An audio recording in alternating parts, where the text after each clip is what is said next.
Dans cette partie, on va paramétrer votre pipeline de vente. Donc, pipeline de vente, à quoi ça sert? Ça permet tout simplement de suivre les différentes étapes de votre processus de vente afin de mieux le traquer, donc avoir tout ce qu'il faut en termes de rapport, de fiabilité, mais aussi pouvoir gérer les relances et les rappels de façon rapide et efficace. Donc là, on est sur un exemple de pipeline de vente très classique, rendez-vous planifié, en attente d'informations, devis envoyé, en attente de décision, gagner, perdre. Donc très simple, on peut aussi le voir sous forme de tableau, avec bien sûr en modifiant les colonnes. Ici, qu'est-ce qui est important dans ce pipeline-là? C'est d'avoir une colonne par étape. Donc là-dessus, il peut être multi-commercial. Donc là, la vision de tous mes commerciaux, mais je peux voir uniquement les deals qui m'appartiennent si je veux.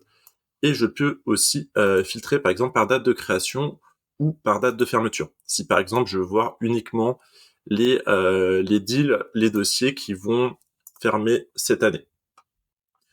Pourquoi cette date de fermeture-là est très importante? Parce qu'elle permet deux choses.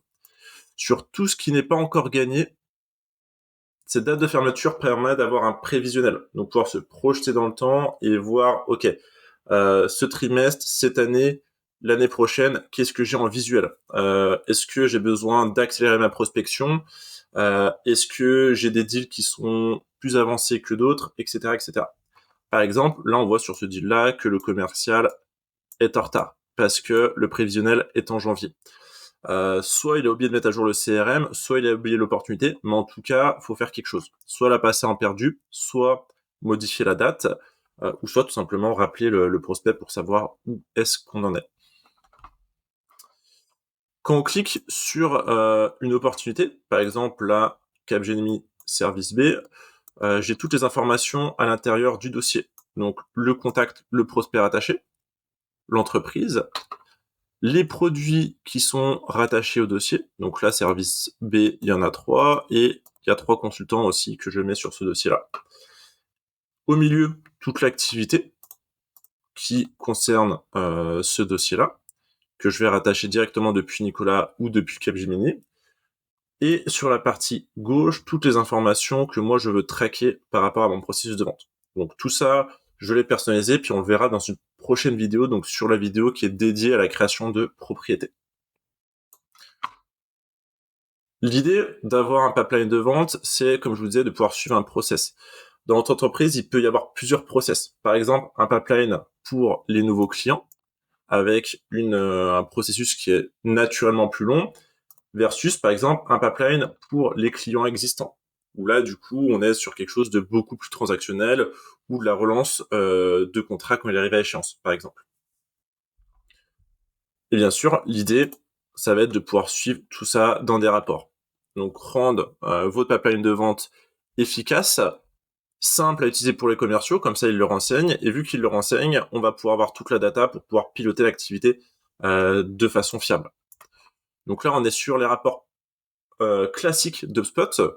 Donc là-dessus, on a toute une ribambelle de rapports tout faits. Là, par exemple, on a un rapport en entonnoir sur les étapes, les différentes étapes de vente, et avec le taux de conversion d'une étape à l'autre. Sachant que sur votre pipeline ici, vous pouvez sauter une étape si vous le souhaitez. C'est pour ça que là, on nous indique le nombre de fois où l'étape a été sautée. Derrière, ça peut m'indiquer, ok, est-ce que c'est vraiment une étape qui est réellement importante? Est-ce que il y a un manquement du coup par rapport à cette étape-là dans le processus commercial, etc., etc. Donc, on est sur le rapport standard, mais on peut aussi customiser des rapports de façon très personnalisée. Encore une fois, je vous invite à aller voir la section rapport de ce blog ou directement sur YouTube la bonne vidéo liée au rapport.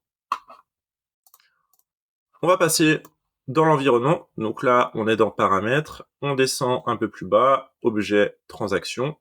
Première chose qu'on va faire ici, c'est qu'on va choisir une date de fermeture par défaut. Pourquoi? Comme je vous disais, la date de fermeture vous permet d'avoir un prévisionnel de quand est-ce que ça va fermer. Et donc là, l'idée, moi, ce que je vous propose, c'est de dire, ok, j'ai un cycle de vente qui, en moyenne, met 6 mois. Dans ce cas-là, ce que je vais faire, c'est que je vais mettre par défaut 7 mois. Donc, légèrement un peu plus que la moyenne. Comme ça permet d'avoir une vision assez grande et d'avoir des petits rappels, des petites balises qui vont vous dire, OK, bah là, on est en dépassement ou aucun souci, on est dans les temps. Si on veut être un petit peu plus ambitieux, si on a 6 mois, on va mettre 5 mois. Ensuite, on va aller dans Pipeline ici. Donc là, on se retrouve sur le pipeline des ventes, par défaut dans HubSpot, qui ressemble à ça. Première chose que je vais faire, déjà, moi, je vais le renommer, parce que je vais créer 2 pipelines. Ok, je vais appeler pipeline d'acquisition. Donc ça va être pour tout ce qui est nouveaux clients. Et je vais faire exactement comme mon autre pipeline. Donc rendez-vous planifié, c'est parfait. Ici, en attente d'informations. Ensuite, devis envoyé. Hop, je supprime la phase d'après. Prise de décision. Et ensuite, fermer gagné, fermer perdu. Pourquoi c'est important? Le gagné, en fait, si vous vous rappelez de la vidéo par rapport au cycle de vie, quand une transaction est gagnée, alors le cycle de vie du contact et de l'entreprise passe en tant que client. Donc c'est pour ça que c'est important. Le perdu, ça va être utilisé dans d'autres filtres, notamment pour pouvoir relancer les affaires que vous avez déjà perdues. C'est des prospects qui ont déjà entendu parler de vous, peut-être que c'est une question de timing, peut-être c'est une question de budget, donc ça va être intéressant de les relancer dans 6 mois, dans un an. Je vais prolonger un petit peu le pipeline, que je vais mettre facture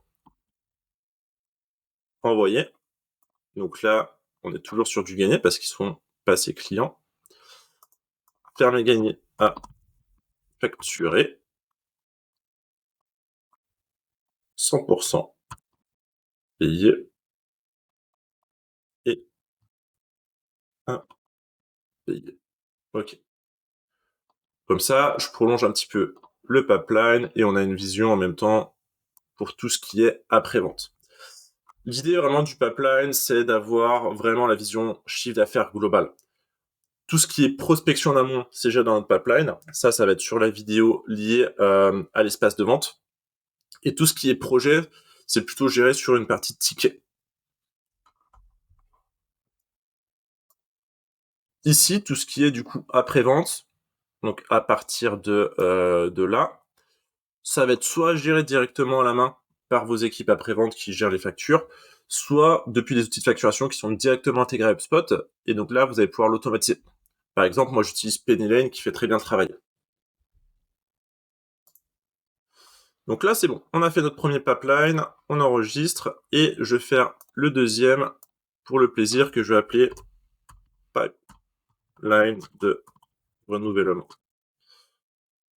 Pourquoi je fais ces deux pipelines? Parce que plus tard, dans une autre vidéo, notamment sur celle d'automatisation, je vais faire une automatisation qui dit que quand on est en fermé gagné et que on a une date de fin de contrat qui est connue, alors automatiquement, ça ouvre une transaction 3 mois avant la fin de date de contrat pour gérer tout ce qui est renouvellement.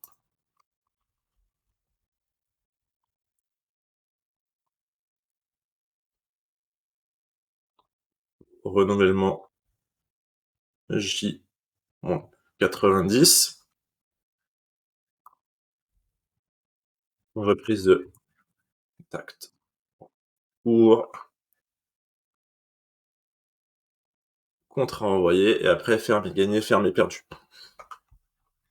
Là-dessus, là, comme vous pouvez le voir, on a des probabilités. Ça, en fait, c'est un coefficient qui vous permet de pondérer votre chiffre d'affaires. Je me remets sur mon pipeline ici. Voilà, donc le total de la colonne, le total pondéré. Moi, c'est pas vraiment quelque chose que j'utilise plutôt une propriété que je vais créer. Donc là, je vous réfère sur la vidéo liée encore une fois à la création de propriété. Pourquoi je gère ça depuis une propriété et pas depuis une pondération? Parce qu'en fait, la pondération, pour moi, c'est pas juste ni fiable en termes de vision prévisionnelle. On peut très bien avoir un rendez-vous planifié qui va signer en fin de semaine parce qu'on a tous les voyants en vert. Et donc là, début de semaine, ici, il va être à 10% et d'un coup, il va passer à 100%. Donc là, en termes de prévisionnel, ça va être très faussé. Et au contraire, on peut très bien avoir une, euh, une transaction qui est par exemple en attente de décision depuis 6 mois. On a envoyé un devis, on n'est pas forcément les mieux positionnés par rapport à tous les concurrents. Et du coup, avec la pondération, on sera sur du 90%. Et donc, du coup, ça va faucher, enfin, ça va fausser tous les chiffres de prévisionnel. Donc, moi, j'utilise plutôt une propriété que je vais appeler soit positif, neutre, négatif, ou accord oral, en bonne voie et pas, euh, pas en prévision. Donc ça, comme je vous disais, on va le voir un peu plus tard dans cette série.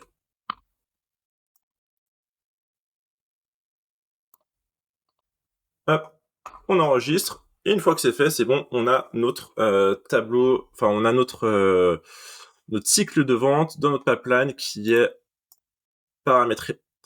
Si vous voulez avoir les petites balises, donc comme celle-ci, par exemple, c'est très simple.